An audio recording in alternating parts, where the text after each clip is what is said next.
A cold rain began to fall, and the blurred street lamps looked ghastly in the dripping mist. The public-houses were just closing, and dim men and women were clustering in broken groups round their doors. From some of the bars came the sound of horrible laughter. In others, drunkards brawled and screamed. Lying back in the hansom, with his hat pulled over his forehead, Dorian Gray watched with listless eyes the sordid shame of the great city, and now and then he repeated to himself the words that Lord Henry had said to him on the first day they had met. To cure the soul by means of the senses, and the senses by means of the soul. Yes, that was the secret. He had often tried it, and would try it again now. There were opium dens where one could buy oblivion, dens of horror where the memory of old sins could be destroyed by the madness of sins that were new. The moon hung low in the sky like a yellow skull. From time to time a huge misshapen cloud stretched a long arm across it and hid it. The gas lamps grew fewer, and the streets more narrow and gloomy. Once the man lost his way and had to drive back half a mile. A steam rose from the horse as it splashed up the puddles. The side windows of the hansom were clogged with a grey flannel mist. To cure the soul by means of the senses, and the senses by means of the soul.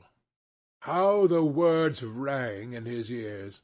His soul certainly was sick to death. Was it true that the senses could cure it? Innocent blood had been spilled. What could atone for that? Ah, for that there was no atonement.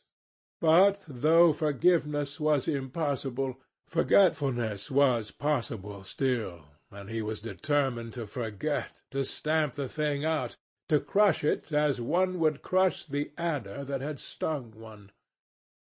Indeed, what right had Basil to have spoken to him as he had done? Who had made him a judge over others? He had said things that were dreadful, horrible, not to be endured. On and on plodded the hansom, going slower, it seemed to him, at each step. He thrust up the trap and called to the man to drive faster. The hideous hunger for opium began to gnaw at him. His throat burned, and his delicate hands twitched nervously together. He struck at the horse madly with his stick. The driver laughed and whipped up. He laughed in answer, and the man was silent. The way seemed interminable, and the streets like the black web of some sprawling spider. The monotony became unbearable, and as the mist thickened, he felt afraid. Then they passed by lonely brick-fields.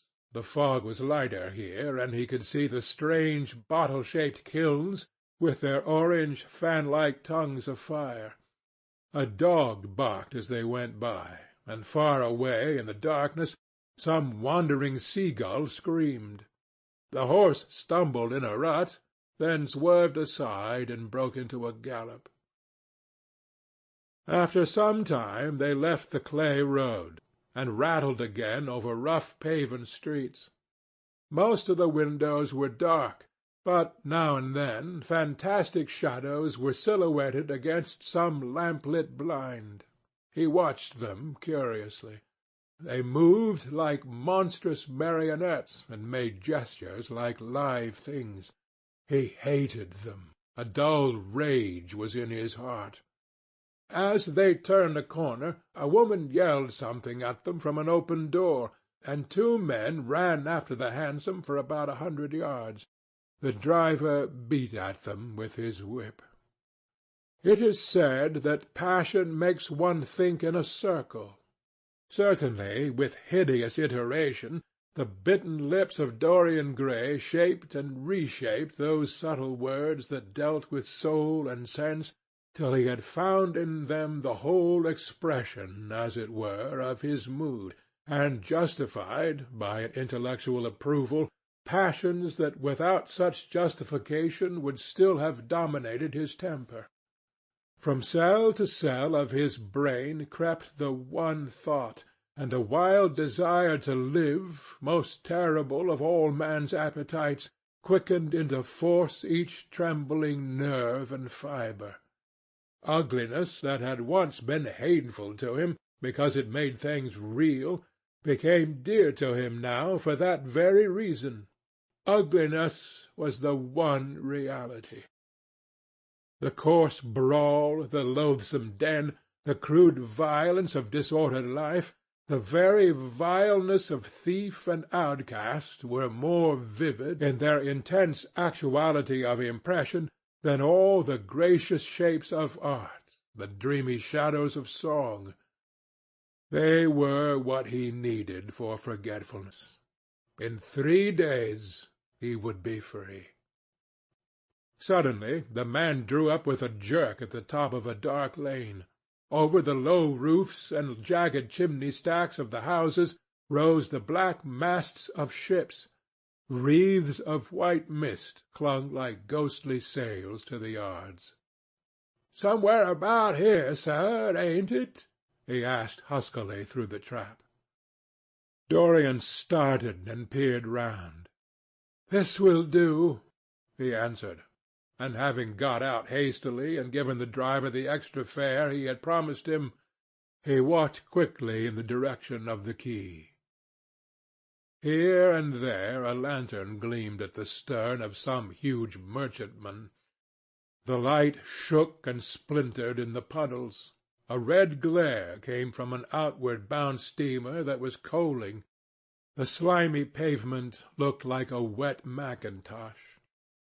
He hurried on towards the left, glancing back now and then to see if he was being followed. In about 7 or 8 minutes he reached a small shabby house that was wedged in between 2 gaunt factories. In one of the top windows stood a lamp. He stopped and gave a peculiar knock. After a little time he heard steps in the passage and the chain being unhooked.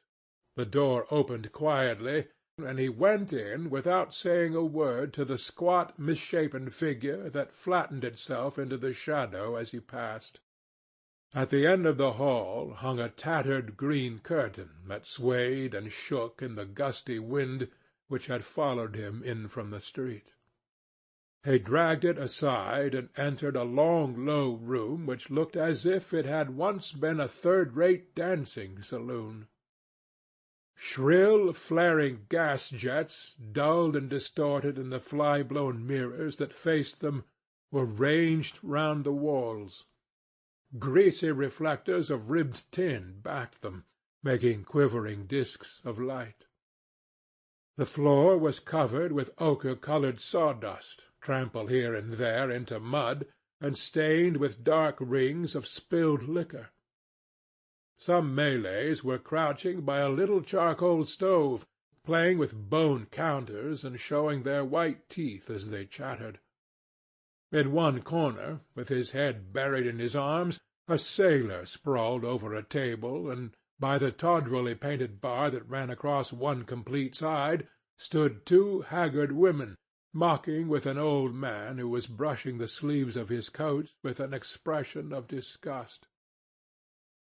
"He thinks he's got red ants on him," laughed one of them, as Dorian passed by. The man looked at her in terror, and began to whimper. At the end of the room there was a little staircase, leading to a darkened chamber. As Dorian hurried up its 3 rickety steps, the heavy odour of opium met him. He heaved a deep breath, and his nostrils quivered with pleasure. When he entered, a young man with smooth yellow hair, who was bending over a lamp lighting a long thin pipe, looked up at him and nodded in a hesitating manner. "You here, Adrian?" muttered Dorian. "Where else should I be?" he answered listlessly. "None of the chaps will speak to me now." "I thought you had left England." Darlington is not going to do anything. My brother paid the bill at last. George doesn't speak to me either. I don't care," he added with a sigh. "As long as one has this stuff, one doesn't want friends. I think I have had too many friends." Dorian winced and looked round at the grotesque things that lay in such fantastic postures on the ragged mattresses. The twisted limbs, the gaping mouths, the staring, lustreless eyes fascinated him. He knew in what strange heavens they were suffering, and what dull hells were teaching them the secret of some new joy. They were better off than he was. He was prisoned in thought. Memory, like a horrible malady, was eating his soul away. From time to time he seemed to see the eyes of Basil Hallward looking at him. Yet he felt he could not stay. The presence of Adrian Singleton troubled him. He wanted to be where no one would know who he was. He wanted to escape from himself. "I am going on to the other place," he said after a pause. "On the wharf?" "Yes. That mad cat is sure to be there. They won't have her in this place now." Dorian shrugged his shoulders. "I am sick of women who love one. Women who hate one are much more interesting. Besides, the stuff is better." "Much the same." "I like it better. Come and have something to drink. I must have something." "I don't want anything," murmured the young man. "Never mind." Adrian Singleton rose up wearily and followed Dorian to the bar. A half-caste, in ragged turban and a shabby ulster, grinned a hideous greeting as he thrust a bottle of brandy and 2 tumblers in front of them. The women sidled up and began to chatter. Dorian turned his back on them and said something in a low voice to Adrian Singleton. A crooked smile, like a Malay crease, writhed across the face of one of the women. "We are very proud to-night," she sneered. "For God's sake, don't talk to me," cried Dorian, stamping his foot on the ground. "What do you want? Money? Here it is. Don't ever talk to me again." 2 red sparks flashed for a moment in the woman's sodden eyes, then flickered out and left them dull and glazed. She tossed her head and raked the coins off the counter with greedy fingers. Her companion watched her enviously. "It's no use," sighed Adrian Singleton. "I don't care to go back. What does it matter? I am quite happy here." "You will write to me if you want anything, won't you?" said Dorian after a pause. "Perhaps." "Good night, then." "Good night," answered the young man, passing up the steps and wiping his parched mouth with a handkerchief. Dorian walked to the door with a look of pain in his face. As he drew the curtain aside, a hideous laugh broke from the painted lips of the woman who had taken his money. "There goes the devil's bargain," she hiccuped in a hoarse voice. "Curse you," he answered. "Don't call me that." She snapped her fingers. "Prince Charming is what you like to be called, ain't it?" she yelled after him. The drowsy sailor leaped to his feet as she spoke, and looked wildly around. The sound of the shutting of the door fell on his ear. He rushed out as if in pursuit. Dorian Gray hurried along the quay through the drizzling rain. His meeting with Adrian Singleton had strangely moved him, and he wondered if the ruin of that young life was really to be laid at his door, as Basil Hallward had said to him with such infamy of insult. He bit his lip, and for a few seconds his eyes grew sad. Yet, after all, what did it matter to him? One's days were too brief to take the burden of another's errors on one's shoulders. Each man lived his own life and paid his own price for living it. The only pity was one had to pay so often for a single fault. One had to pay over and over again indeed. In her dealings with man, Destiny never closed her accounts. There are moments, psychologists tell us, when the passion for sin, or for what the world calls sin, so dominates a nature that every fibre of the body, as every cell of the brain, seems to be instinct with fearful impulses. Men and women at such moments lose the freedom of their will. They move to the terrible end as automatons move. Choice is taken from them, and conscience is either killed, or, if it lives at all, lives but to give rebellion its fascination and disobedience its charm.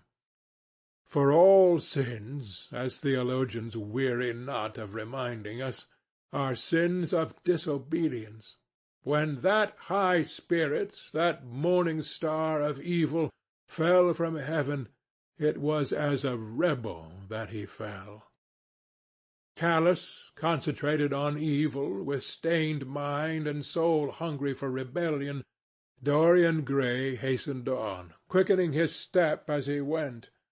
But as he darted aside into a dim archway that had served him often as a short-cut to the ill-famed place where he was going, he felt himself suddenly seized from behind, and before he had time to defend himself, he was thrust back against the wall, with a brutal hand round his throat. He struggled madly for life, and by a terrible effort wrenched the tightening fingers away. In a second he heard the click of a revolver, and saw the gleam of a polished barrel pointing straight at his head, and the dusky form of a short, thick-set man facing him. "What do you want?" he gasped. "Keep quiet," said the man. "If you stir, I shoot you." "You're mad. What have I done to you?" "You wrecked the life of Sibyl Vane," was the answer. "And Sibyl Vane was my sister. She killed herself. I know it. Her death is at your door. I swore I would kill you in return. For years I have sought you. I had no clue, no trace. The two people who could have described you were dead. I knew nothing of you but the pet name she used to call you. I heard it tonight by chance. Make your peace with God, for tonight you are going to die." Dorian Gray grew sick with fear. "I never knew her," he stammered. "I never heard of her. You are mad." "You had better confess your sin, for as sure as I am James Vane, you are going to die." There was a horrible moment. Dorian did not know what to say or do. "Down on your knees," growled the man. "I give you 1 minute to make your peace, no more. I go on board tonight for India, and I must do my job first. 1 minute, that's all." Dorian's arms fell to his side. Paralyzed with terror, he did not know what to do. Suddenly a wild hope flushed across his brain. "Stop!" he cried. "How long ago is it since your sister died? Quick, tell me." 18 years, said the man. "Why do you ask me? What do years matter?" 18 years? laughed Dorian Gray, with a touch of triumph in his voice. 18 years! Set me under the lamp, and look at my face." James Vane hesitated for a moment, not understanding what was meant. Then he seized Dorian Gray and dragged him from the archway. Dim and wavering as was the wind-blown light, yet it served to show him the hideous error, as it seemed, into which he had fallen, for the face of the man he had sought to kill had all the bloom of boyhood, all the unstained purity of youth. He seemed little more than a lad of 20 summers, hardly older, if older indeed at all, than his sister had been when they had parted so many years ago.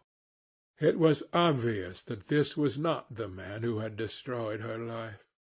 He loosened his hold and reeled back. "My God!" he cried. "And I would have murdered you!" Dorian Gray drew a long breath. "You have been on the brink of committing a terrible crime, my man," he said, looking at him sternly. "Let this be a warning to you not to take vengeance into your own hands." "Forgive me, sir," muttered James Vane. "I was deceived. A chance word I heard in that damned den set me on the wrong track. You had better go home now and put that pistol away, or you may get into trouble," said Dorian, turning on his heel and going slowly down the street. James Vane stood on the pavement in horror. He was trembling from head to foot. After a little while, a black shadow that had been creeping along the dripping wall moved out into the light, and came closer to him with stealthy footsteps. He felt a hand laid on his arm, and looked round with a start. It was one of the women who had been drinking at the bar. "Why didn't you kill him?" she hissed out, putting haggard face quite close to his. "I knew you were following him when you rushed out from Daly's. You fool! You should have killed him. He has lots of money, and he's as bad as bad." "He is not the man I am looking for," he answered. "And I want no man's money. I want a man's life. The man whose life I want must be nearly 40 now. This one is little more than a boy. Thank God I have not got his blood upon my hands." The woman gave a bitter laugh. "Little more than a boy!" she sneered. "Why, man, it's nigh on 18 years since Prince Charming made me what I am." "You lie!" cried James Vane. She raised her hand up to heaven. "Before God I am telling the truth," she cried. "Before God? Strike me dumb if it ain't so. He is the worst one that comes here. They say he has sold himself to the devil for a pretty face. It's nigh on 18 years since I met him. He hasn't changed much since then. I have, though," she added, with a sickly leer. "You swear this?" "I swear it," came in hoarse echo from her flat mouth. "But don't give me away to him," she whined. "I am afraid of him. Let me have some money for my night's lodging." He broke from her with an oath and rushed to the corner of the street, but Dorian Gray had disappeared. When he looked back, the woman had vanished also. Chapter 16